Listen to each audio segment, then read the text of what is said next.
Muito boa tarde, amigos e amigas, sejam muito bem-vindos para uma edição do Reinventando. Acho que essa prova que a gente está com muito especial. Ela fala conosco lá de Santiago, do Chile, onde ela é diretora da Faculdade de Educação da Universidade Diego Portales, uma das universidades que oferece uma das melhores formações de professor do mundo. E olha que eu conheço muito curso de formação de professor, e não sou eu que estou falando que lá é um dos melhores, não. Há um reconhecimento internacional da qualidade da formação que é feita lá. A Paula é brasileira, de São Paulo, fez pedagogia na USP, fez mestrado em Stanford, na Califórnia, fez doutorado em Harvard, acho que depois voltou para a USP, não sei direito, mas nem precisa de detalhes da formação dela, que vocês vão ver pela conversa, pelo diálogo, que é uma pessoa que entende muito de formação de professor, de políticas educacionais, de políticas curriculares, de desigualdades, educação comparada, tudo que vocês quiserem, a Paula tem um conhecimento enorme.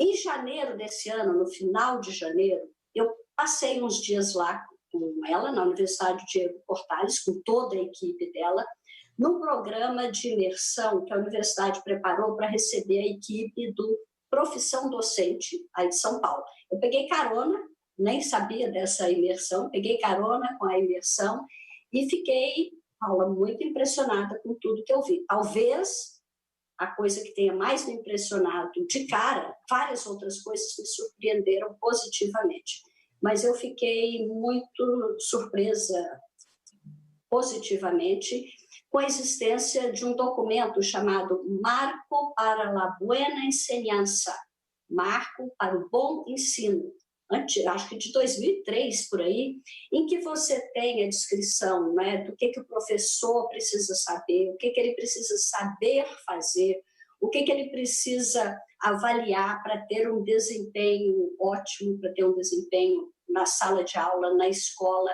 E por que isso me impressionou, Paula? Porque a gente reclama muito, critica muito aqui no Brasil a falta de uma linguagem comum entre os órgãos centrais e os professores, dizendo claramente o que se espera dos professores. Eu acho que o movimento todo pela base, os documentos mais recentes do Conselho Nacional de Educação sobre formação de professor, tem respondido isso e a gente está estabelecendo esse diálogo, esse trabalho coletivo, esse trabalho cooperativo, que a tecnologia vai ajudar cada vez mais, não é? Mas no Chile eu fiquei muito impressionada, parece muito mais avançado, porque quando você tem claramente os princípios, padrões de uma determinada profissão, até as universidades se organizam melhor na oferta da formação. E mais do que isso, me corrija se eu estiver enganado, mas observando os sistemas educacionais no mundo, onde você tem essa explicitação clara do que se espera do profissional, me parece que as profissões tendem a ser mais legitimadas, mais profissionalizadas e, portanto, mais respeitadas pela própria sociedade. A gente vai conversar sobre isso na frente, mas pouco mais de um mês depois que eu cheguei daí, a Covid apareceu e parou o mundo, e mudou o mundo, e vai mudar mais ainda. Nesses quase 4 meses de Covid, o que é que a gente aprendeu, Paula? Quero muito te ouvir sobre isso. Obrigada. Obrigada, Raquel. Um prazer estar aqui, um prazer voltar, ainda que virtualmente, ao meu estado de origem. Como disse a Raquel, fui aluna de pedagogia da Universidade de São Paulo, uma universidade estadual, financiada com recursos públicos do estado. Depois eu voltei a fazer meu pós-doutorado também na mesma universidade, na USP, assim que estou muito contente de estar conversando com os professores dessa rede, né, da rede estadual de São Paulo, a minha alma mater. Eu queria começar, né, agradecendo também, Raquel, a apresentação. O meu reitor vai ficar muito feliz de saber que que você considera uma das melhores do mundo. Não sei se a gente se colocaria nesse nível ainda, mas eu acho que a gente tem muita vontade e compromisso para chegar lá. Respondendo à sua pergunta, Raquel, eu acho que a gente aprendeu muita coisa, né? Quem trabalha com educação, né? E mesmo quem não trabalha com educação, todos os campos profissionais, com essa pandemia. A usar mais a tecnologia, a entender melhor o que ela pode fazer pela gente. A gente teve que lançar mão das habilidades socioemocionais nossas, né, como professores, como gestores, os alunos também. Mas eu diria que a coisa que eu acho que, para mim, mais me marca dessa pandemia, e eu espero que ela continue e ela realmente se fortaleça, é a visão da docência como uma profissão complexa. Né? A gente imaginar que hoje ficou visível, explícito para a sociedade, porque a escola foi para dentro da casa, né? Em alguns lugares nem isso conseguiu fazer, mas eu acho que ficou explícito por um grupo importante de pessoas, que ser professor é algo extremamente complexo e que demanda uma formação específica para exercer essa profissão. Porque eu acho que até então as pessoas achavam que era algo realmente trivial, né? Basta com que você saiba matemática, e bom, todo mundo sabe um pouco, porque a gente passou pela escola, uns sabem mais, porque estudaram engenharia, e isso é suficiente para colocar essa pessoa na frente de 40, 45 crianças, jovens, e que vai dar certo.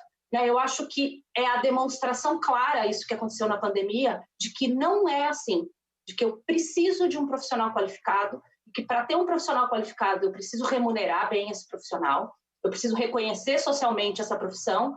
Então, eu acredito que se a gente conseguir sair dessa pandemia acreditando nisso, a gente fortalece a luta, né, dos educadores, dos profissionais da educação, para valorizar a nossa profissão. Então, eu realmente espero que isso aconteça, Raquel. Olha, pela quantidade de piadinha que a gente recebe nas redes sociais, Paula, e começa com brincadeira, mas vai criando uma cultura, né? Eu há pouco estava morrendo de rir. Eu recebi uma mulher no telefone, pendurada no telefone, e falando: alô, é do MEC? Quando é que vocês vão começar a pagar a Bolsa Pedagogia? Aquela bolsa para as mães que estão com o aluno em casa, para passar no psicólogo, para pegar o Rivotril. Então, mesmo como piada, está muito disseminado o conceito de que ser professor não é para qualquer um, não é para amador, não é trivial, não é simples e não é fácil, né?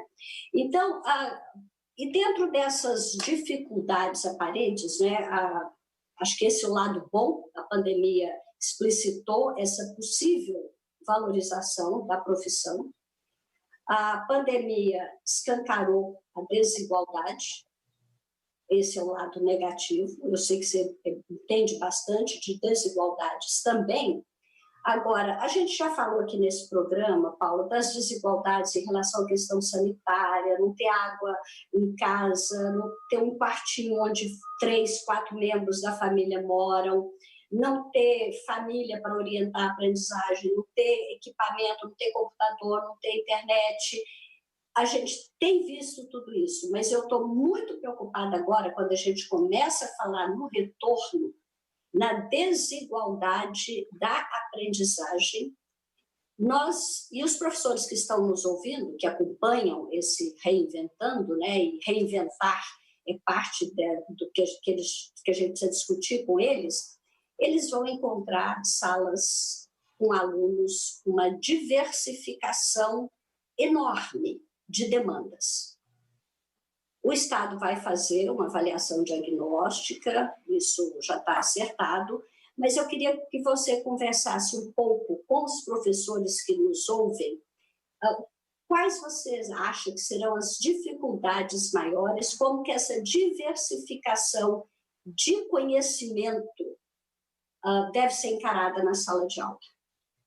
Raquel, eu acho que tem duas desigualdades que têm a ver com a oportunidade de aprender, né? Que eu acho que aí é um lado negativo dessa pandemia. Eu acho que ela afetou e aprofundou essa diferença nas oportunidades de aprendizagem que têm as crianças em países desiguais, como o Brasil, como o Chile. Uma das preocupações que o Chile está tendo já nesse momento, e já criou uma comissão nacional para pensar esse tema, é o tema da evasão escolar. O Chile tem uma evasão escolar baixíssima e a conclusão do ensino médio aqui é altíssima também, né? Mas o que eles querem evitar é que ela aumente uma evasão e uma distorção de idade séria que é bastante baixa. E geralmente, em momentos de crise, o que mostra as pesquisas de educação comparada é que esses momentos de crise podem sim fazer a gente andar para trás, né? Então, o Chile não quer ficar na zona de conforto. Isso aconteceu na Costa Rica, no momento de crise em que a pirâmide da escolaridade mudou. Você tinha mais gente de uma coorte na educação superior do que você tinha na educação básica, por exemplo, por causa de uma crise. Então, o Chile não quer que isso aconteça. Então, a evasão, principalmente com esse distanciamento da escola, né, para alguns grupos sociais pode significar evasão. Então, isso é um primeiro problema de política pública que o Brasil tem que enfrentar como país e os estados, né, como entes federados, também. Um segundo tem a ver com as desigualdades nas oportunidades, porque a exposição a essa oportunidade educacional está sendo diferente. Não que ela não existisse antes, a gente já sabe que ela já existe, ela está na base de um sistema que é desigual, onde a desigualdade das famílias se refletem, né, na desigualdade de oportunidade das crianças. Portanto, os professores já lidavam com essa desigualdade dentro da sala de aula, com crianças, com ritmos diferentes, com conhecimentos prévios muito diferentes, com habilidades socioemocionais muito diferentes. Então, eles já tinham que lidar com isso. E isso vai se aprofundar. Pelo menos aqui no Chile, as pesquisas que estão sendo feitas junto às escolas públicas chilenas, de que pelo menos 40% das crianças não estão engajadas de maneira permanente na educação remota. Também está acontecendo aqui nesse momento. Então, essas crianças têm o risco, por um lado, de evadir e, por outro, de voltar sem ter tido aquele conhecimento, ainda que mais debilitado do que o presencial, que as crianças que estão fazendo algum tipo de educação remota estão tendo. Então, claro que tem que ter, primeiro, um esforço de ampliação, né, desse raio da educação remota. A gente não sabe, pelo menos aqui no Chile, o que vai acontecer no segundo semestre, não tem data de retorno. Quer dizer, o país está praticamente inteiro, ou as partes com maior densidade populacional, confinamento, né, lockdown, não tem nada aberto, não é nem só escolas. Então, as escolas, no plano de abertura aqui, elas estão no último, a última coisa que vai abrir, e não tem nenhum tipo de previsão. Algumas escolas rurais de áreas muito remotas do Chile, onde não tem nenhum caso, elas já voltaram às aulas. Nós estamos falando de uma população muito, muito pequena. Então, pensando que isso ainda vai durar um tempo maior, o Chile está tentando, por exemplo, utilizar estudantes de pedagogia, nossos alunos, para fazer tutorias direta, né, com estudantes de educação básica das escolas públicas chilenas. Então, essa seria uma forma de você ter um grupo de estudantes que está tendo mais dificuldade, mas, obviamente, isso tudo dentro de uma conectividade, né, imaginando que essa conectividade existe. Você ter algum tipo de tutoria para estudantes específicos, para apoiá-los em alguma coisa que eles estão tendo dificuldade, que o professor tem a capacidade, obviamente, de avaliar que ele está tendo essa dificuldade. Estudantes ou grupo de estudantes. Isso seria uma alternativa, tanto para agora como no retorno. Quer dizer, no retorno, também as escolas estão pensando, né, volto a dizer, ainda não tem nada planejado, mas elas já estão desenhando. Se a gente imaginar que nós vamos ter necessidade de distanciamento social, pequenos grupos com mais dificuldades aceder à escola, enquanto outros grupos com menos dificuldade de conectividade e de aprendizagem continuar na educação remota até o final do ano. E focar nesses grupos, também aproveitando os outros profissionais que a escola que tem, por exemplo, especialistas em educação especial, psicólogos, e também estudantes de faculdade de educação, estudantes de pedagogia de licenciatura. Então, eu diria que, vamos dizer assim, do ponto de vista da organização, essa seria uma possibilidade, Acho que outra coisa que também ficou muito clara, né, e que talvez já era bastante clara para quem está na sala de aula, que é essa necessidade de lidar com a diversidade, né, e com a diferença. Agora que a gente está vendo que essa diversidade, essa diferença se agudiza com o ensino remoto, mas a dificuldade e a diferença nos ritmos de aprendizagem. Então, tudo que tem a ver com diversificação do ensino, planejamento onde eu incorporo essa diversificação, é algo que está sendo fortalecido nas formações contínuas que a gente está conseguindo fazer aqui no país. Então, eu diria que se tivesse que fazer algum tipo de investimento em formação continuada, eu iria para ajudar os professores a partir dessa diversidade dos estudantes que aumentou, como pensar o trabalho da sala de aula e apoiá-los o máximo que puder, né, em ajudar todos os estudantes a avançar e ninguém ficar para trás. Vai ser bastante complexo, Raquel, acho que a gente não pode subestimar o trabalho que isso vai dar e a necessidade de apoio que os professores vão precisar. E você lembrou bem, eu acho que essa questão da evasão ela é extremamente grave. No Brasil, nós já temos um nível de evasão alto e a gente tem, infelizmente, uma cultura de ter normalizado essa coisa da evasão. Tantos alunos evadiram, parece que não é tão grave assim. Enquanto a gente não incorporar, de fato, o espírito de nenhum para trás, não aceitar ninguém para trás, a gente ainda tem muito que crescer nesse aspecto. A gente ainda tem uma cultura de achar que na escola alguns irão evadir mesmo, alguns irão abandonar mesmo. Isso é da vida. Não é da vida. Nós não podemos aceitar isso, não podemos normalizar isso e talvez esse seja um momento para a gente realmente pensar. Eu achei muito interessante essa ideia da tutoria dos alunos de curso de formação de professores, de pedagogia. Pedagogia, aí no Chile, é tudo, né? Não é só educação infantil e fundamental. Outra coisa que me impressionou muito na Universidade Diego Portales foi exatamente a logística toda que nós conhecemos de como acompanhar os estágios de quem faz formação docente. Existe aí quase que uma formação docente próxima do que a gente chama de formação da residência médica. Existe uma residência docente próxima da residência médica e que, pelo que eu estou vendo, vai se adaptar à pandemia em termos de tutorias mais individualizadas. Eu queria que você explicasse mais. Eu estou achando essa ideia muito inovadora, muito interessante e queria aprender mais.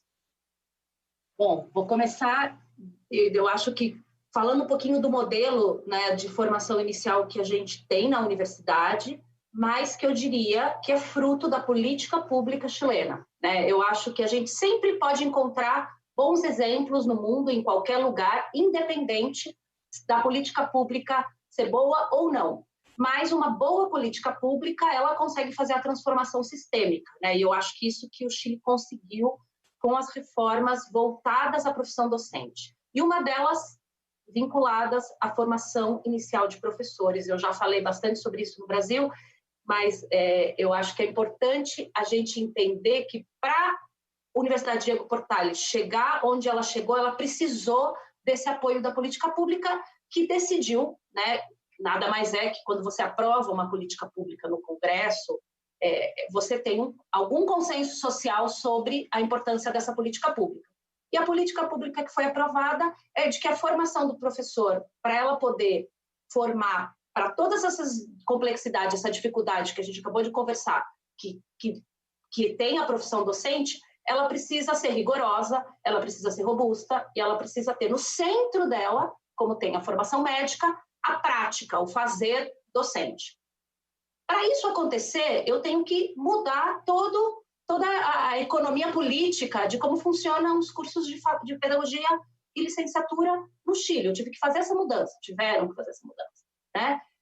Por quê? Porque a gente também aqui no Chile aconteceu algo muito parecido com o Brasil, que foi uma explosão, na hora que você teve um aumento da matrícula no ensino superior, uma explosão de cursos voltados para a formação de professores, porque eles eram simples, eles eram baratos e eles eram pouco regulados, né? Então, com o aumento da regulação, o que aconteceu aqui? Quer dizer, se eu acredito que para formar professor eu preciso de algo rigoroso, isso que eu estou vendo não é rigoroso. Logo, eu aumento a regulação, isso desaparece, né? Então, o Chile acabou com todo o curso de formação de professores de fim de semana, à distância, noturno.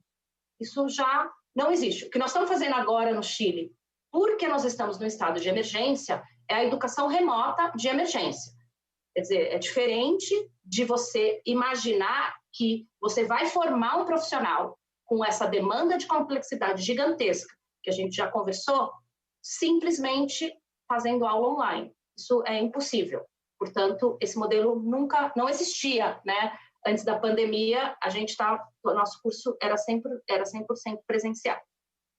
Então, primeiro a gente tem essa política que apoia esse desenho, e um desenho que leva em consideração as pesquisas e as práticas internacionais de alto nível sobre como se forma professor no mundo.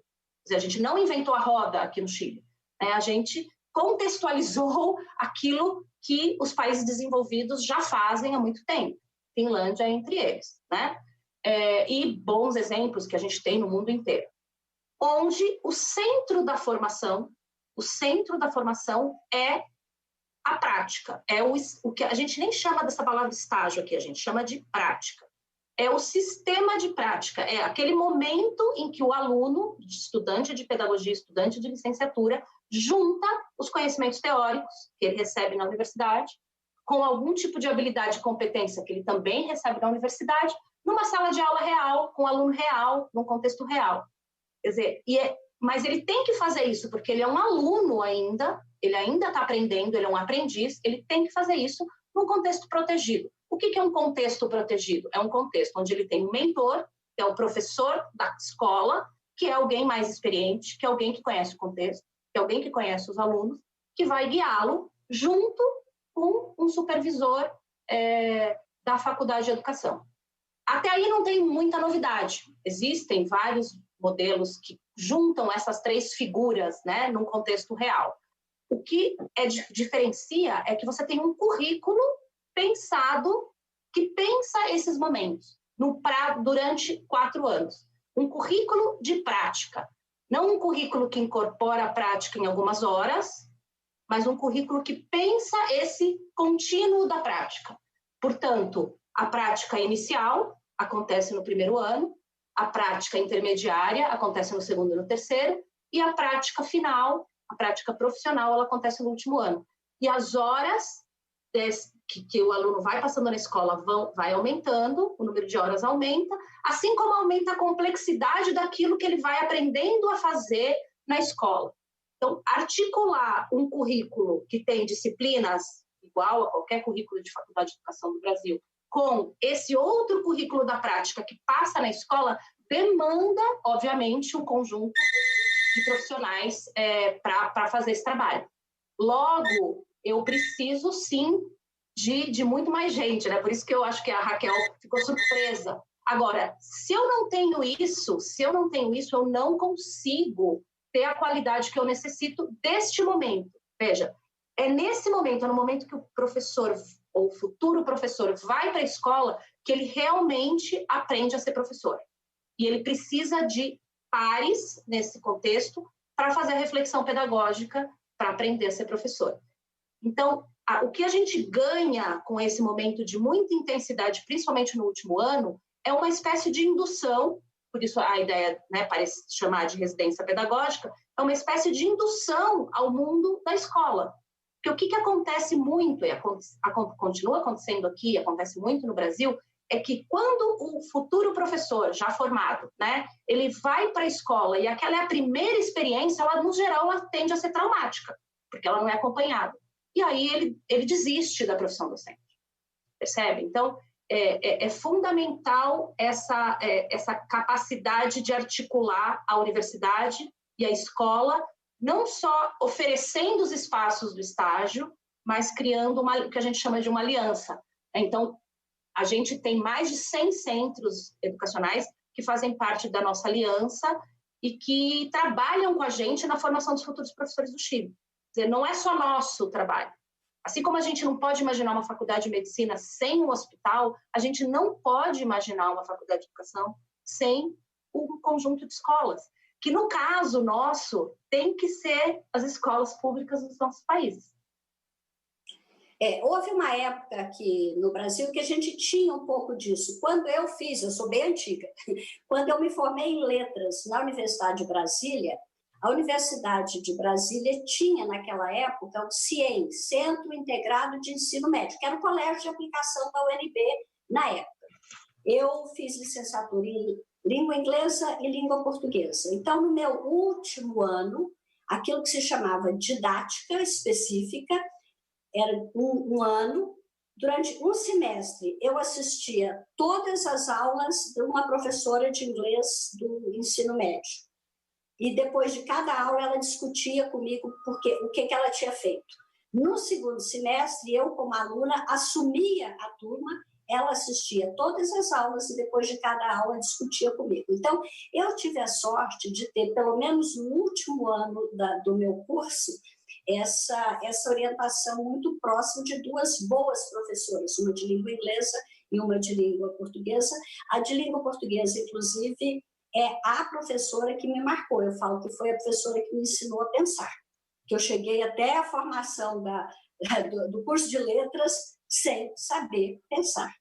Então, já houve, né, ensaios desse tipo de orientação e que depois acabou, inclusive os colégios de aplicação são muito raros hoje.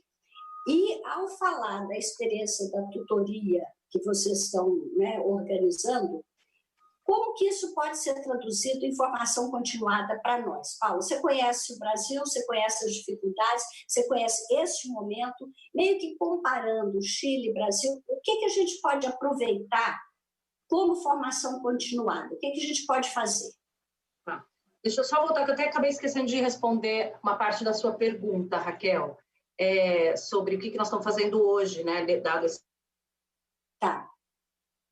modelo. Primeiro, esse modelo que você descreve de focalizar no último ano e de observar e depois colocar em prática, era um modelo também que existia aqui. Por que ele foi substituído? Porque a gente precisa criar um contínuo para que o aluno vá entendendo como funciona a escola desde o início da sua formação e vai se empapando, né, desse contexto. E vá aprendendo, porque no fundo ele tem que fazer, refletir, voltar a fazer, voltar a refletir. Quer dizer, a ideia de que eu observo e faço, ela já está superada na formação profissional,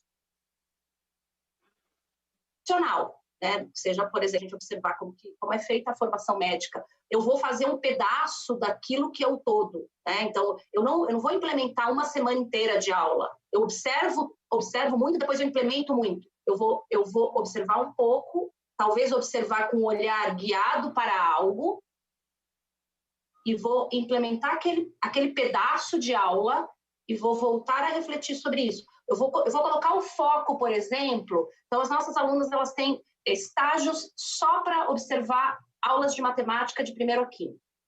E elas observam aulas de matemática nos ciclos mais iniciais e nos ciclos mais finais. Por quê? Porque cada coisa é uma engrenagem muito complexa. Então, cada pedaço dessa engrenagem é diferente, né? Então, elas observam e vão implementar aulas de matemática dentro do Fundi 1, no início e depois mais no final. Então, a gente está falando de algo complexo e sofisticado. Portanto, a formação tem que ter essa complexidade, essa sofisticação, e ela é caríssima, Raquel. Esse é o problema. Fazer isso é caro. Formar médico é caro, não é caro?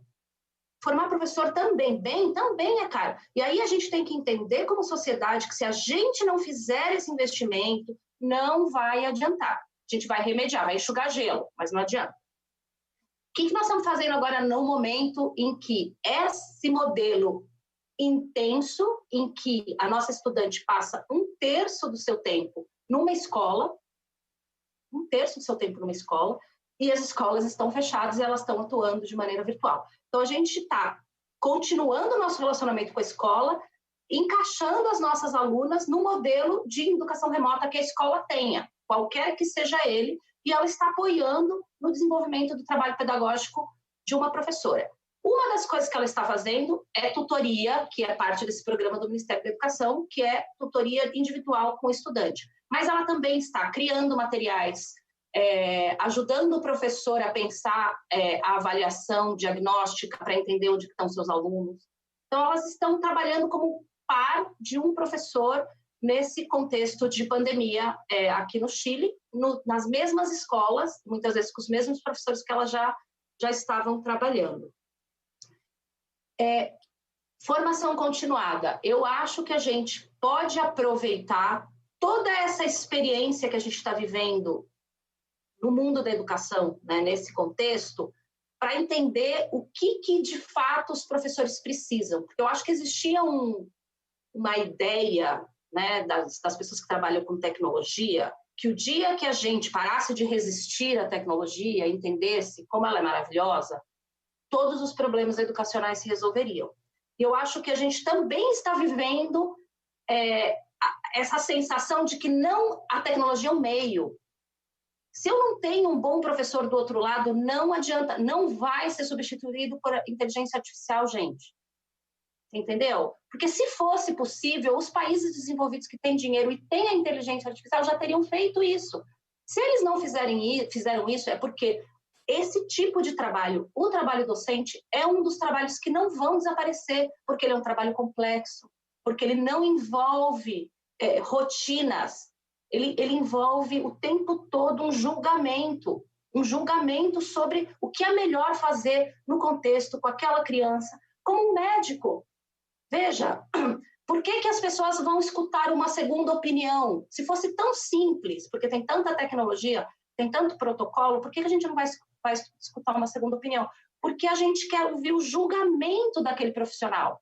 E o que tem naquele julgamento, naquele juízo daquele profissional, naquela opinião daquele profissional?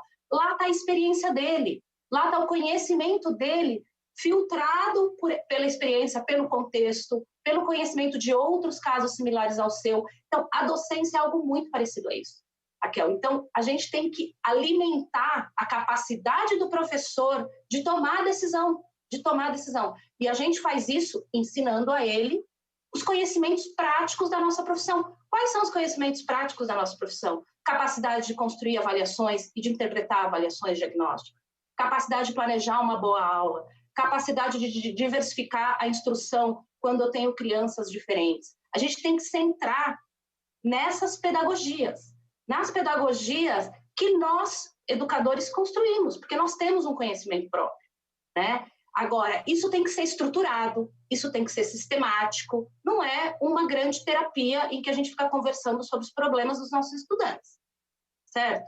Então, assim, esse conhecimento foi sistematizado pelos educadores, né? Então, a gente tem isso. Eu acho que a gente tem que lançar mão mais disso, né? E talvez quebrar em pedaços menores e aprofundar nesses pedaços menores, ao invés de a gente ficar numa superficialidade, às vezes rasteira, né? Falando coisas genéricas, e talvez aprofundar em coisas mais específicas. Olha, isso que você está falando é tão importante, essa similaridade de formação do médico e do professor, quando você fala, né, a questão do julgamento profissional, o que eu vou ouvir, uma segunda opinião, um segundo médico, a gente está vivendo isso agora com a ivermectina e a cloroquina. Mesmo entre a classe médica, há divergências filtradas, cada uma delas, pelo conhecimento que tem, pela experiência que tem, pelo que viveram, e volta aquela coisa de cada um é o que tem de repertório intelectual, cultural que acumulou ao longo da vida.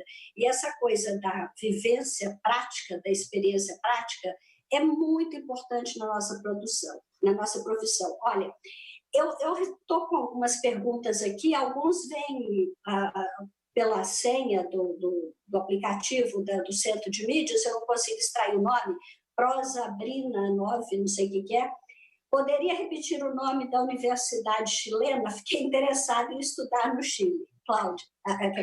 Prazer, viu? Vou ser muito feliz de receber brasileiros. A universidade chama Diego Portales. Ela tem convênios com várias universidades no Brasil, uma delas é a USP, a gente já recebeu estudantes de letras da USP aqui para passar um semestre, né, nesse modelo de internacionalização, e no momento a gente tem um estudante de doutorado, nós também temos programas de mestrado e doutorado brasileiro, fazendo doutorado aqui com a gente. Olha, eu só queria falar uma coisa da questão do médica, né, porque como ela é uma opinião baseada num conhecimento acumulado de uma profissão, no caso a profissão médica, que bebe que bebe das ciências também, né? A educação também, a psicologia alimenta, a sociologia, a filosofia, mas ela pega esse conhecimento mais teórico e ela aprende também no dia a dia da sua prática, mas ela não está sempre começando do zero. Eu acho que isso que é interessante do acúmulo profissional. Porque vai chegar um momento que essa comunidade médica vai chegar num consenso, ou algo que seja maior, um consenso um pouco mais forte sobre se esse remédio ou aquele outro remédio funciona ou não, se esse tratamento é o mais eficaz ou não. Veja, então, não são certezas absolutas, mas existem coisas que os médicos já sabem que ninguém mais nega. Então, isso também a gente tem que começar a fazer como educadores, né? E ser orgulhosos do nosso conhecimento. Mas quando a gente fala assim, gente, ser professor é fácil. Ah, não, mas se você sabe matemática, você pode ser professor. Ah, mas se você tem motivação para mudar o Brasil, você pode ser professor. Não, você não pode. Você tem que estudar. Não, inclusive foi um adendo importante que você fez, porque na minha fala, quando eu falo do repertório individual, pode ter passado a ideia, a impressão de que é o valor individual, mas você frisou bem, é o conhecimento acumulado de uma profissão. Não é o conhecimento acumulado só pela pessoa, pela vida que ela teve, mas é o conhecimento acumulado de uma profissão que vai crescendo, né? E que cada membro vai contribuindo com ela, claro, né? Com o seu conhecimento. É o chamado acúmulo profissional, que você falou tão bem aí, né? A professora Elita Marques, não sei, falou exemplo para o Brasil. Entendam que casos assim realmente acontecem na cidade de São Paulo. O professor Arnaldo está desanimado, a gente também fica, né, Arnaldo? A classe dominante sempre vai querer a educação desigual.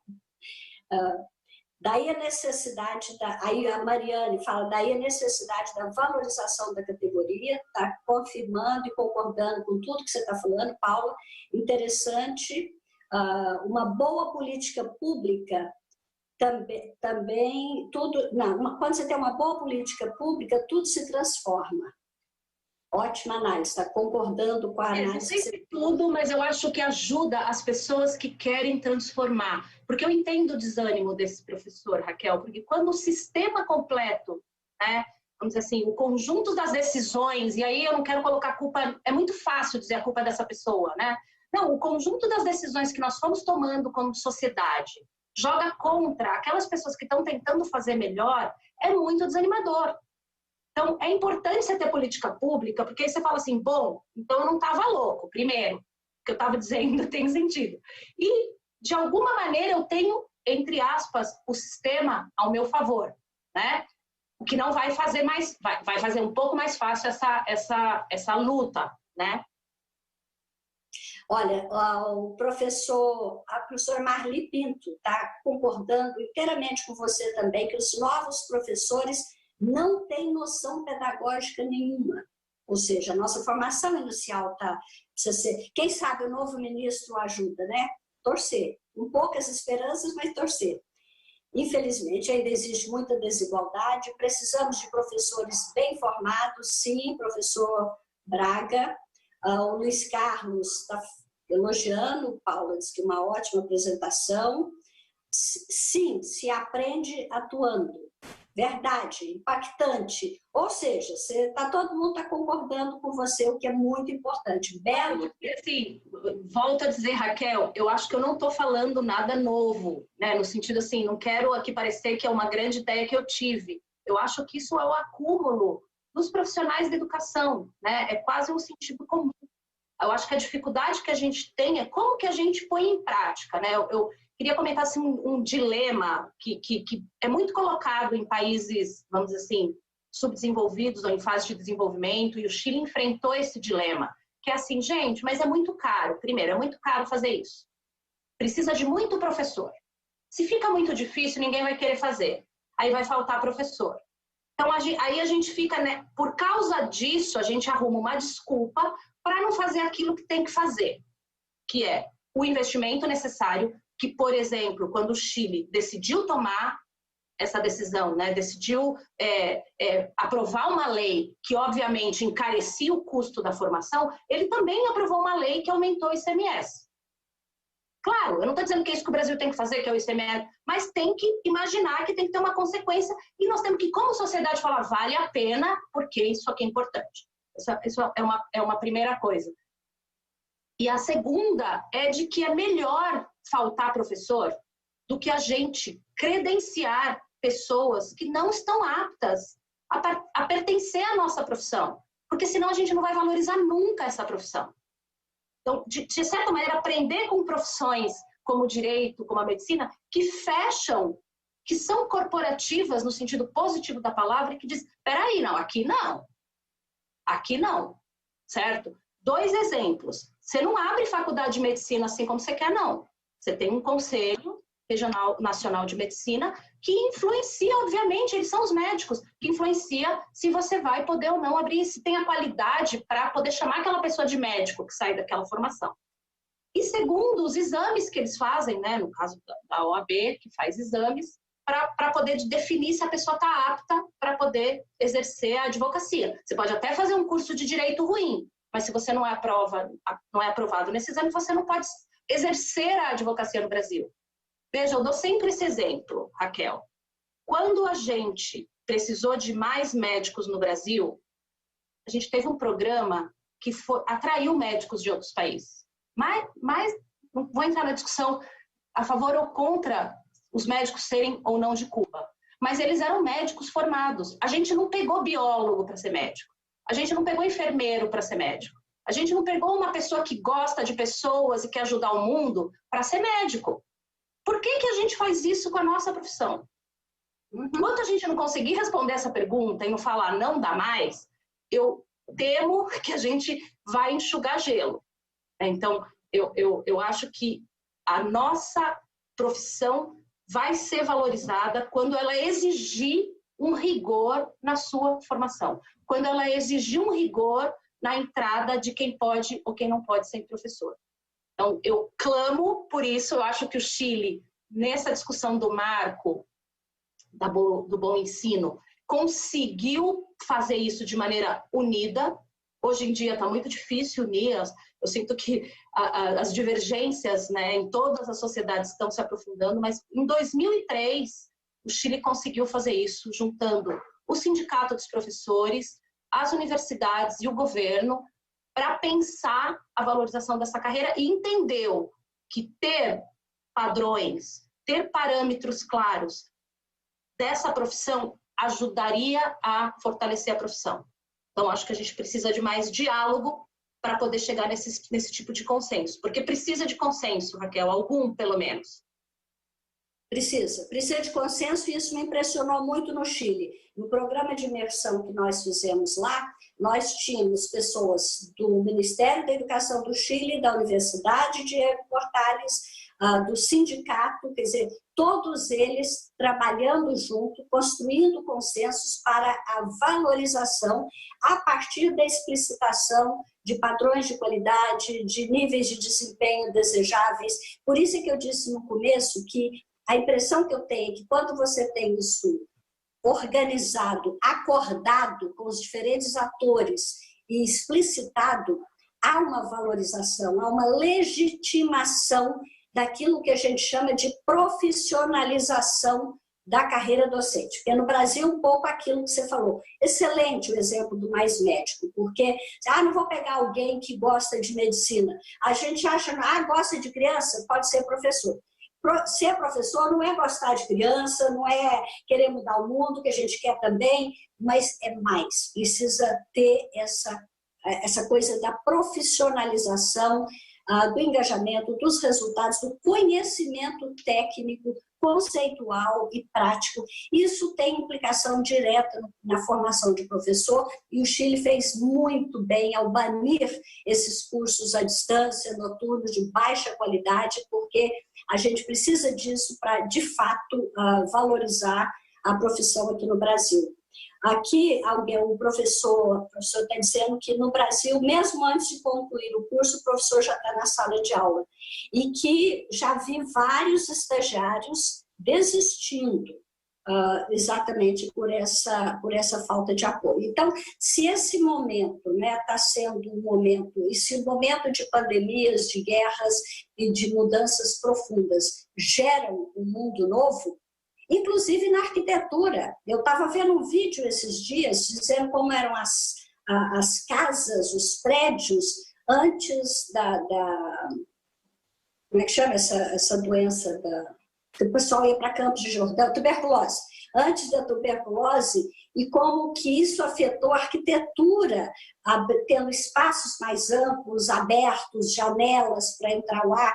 Com certeza, essa pandemia vai trazer mudanças até no espaço arquitetônico das escolas, vai precisar de mais distanciamento, como é que vai fazer no recreio, o que vai fazer com os banheiros. Eu morro de preocupação de pensar essas crianças voltando para a escola com os banheiros que nós temos. Ontem eu vi uma live com a doutora Ana Escobar. Ela acha que de 0 a 3 não pode nem pensar em criança voltando para a escola, para a creche agora, a partir dos 4 cima, uma pessoa entrando de cada vez no banheiro, porque quando você dá descarga, como sai pelas fezes, o vírus sai pelas fezes, quando você dá descarga, você prolifera o ambiente de vírus que deposita no papel higiênico, que vai nos... Então, a gente não tem nem noção ainda do que isso vai ter de impacto e de mudança. Eu tô chateada porque a gente já está quase terminando a hora, uma hora parece que é muito nem nada, mas essa comparação que você está fazendo, Brasil, Chile, as pessoas, pelas observações, estão gostando muito. Eu queria que você falasse só mais um pouquinho dentro dessa coisa da valorização. Você falou que há uma nova lei docente. A gente está tendo um ministro novo assumindo. Uma coisa, quem está nos ouvindo está preocupado com o que vai fazer com o aluno dele na sala, agora remotamente na sala de aula o dia que voltar. Mas a gente tem um outro assunto que é da nossa natureza também, que é o trabalho de valorização nossa.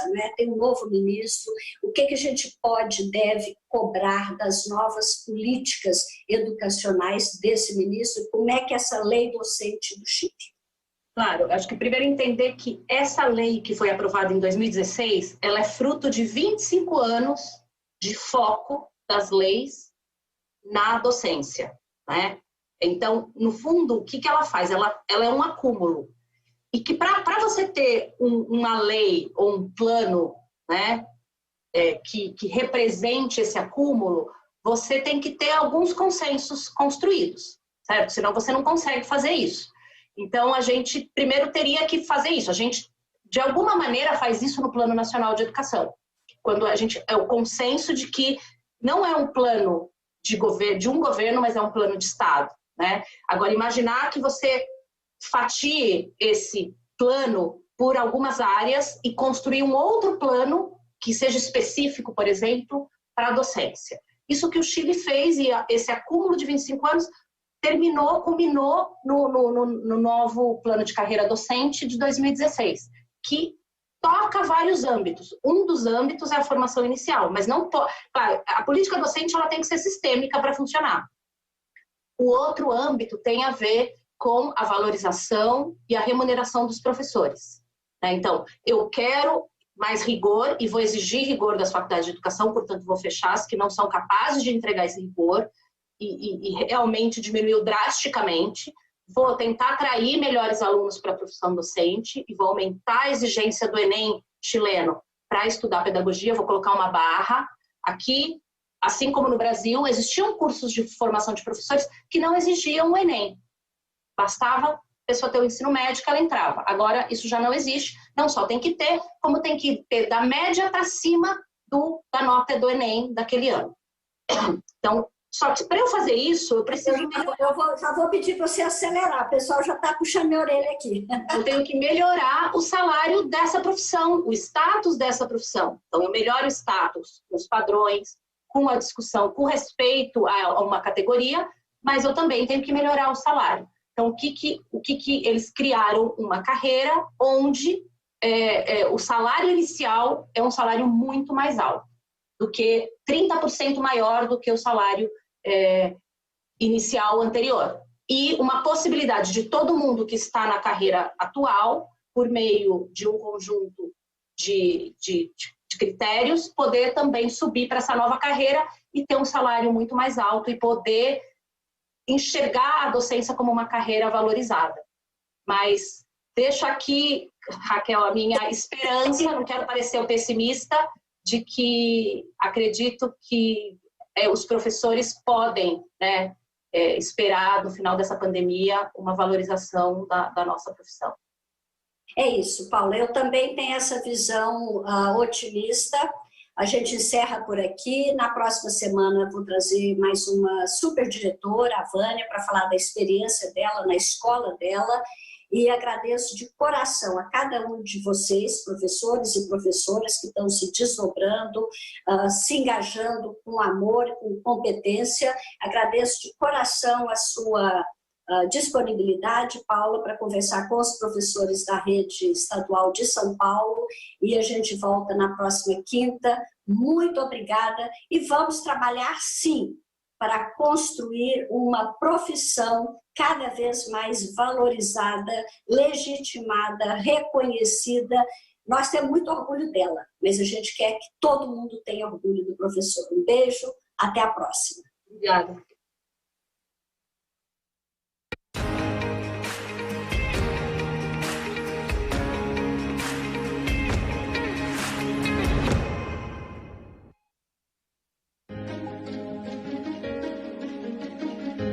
A escola pode estar distante, mas as aulas não.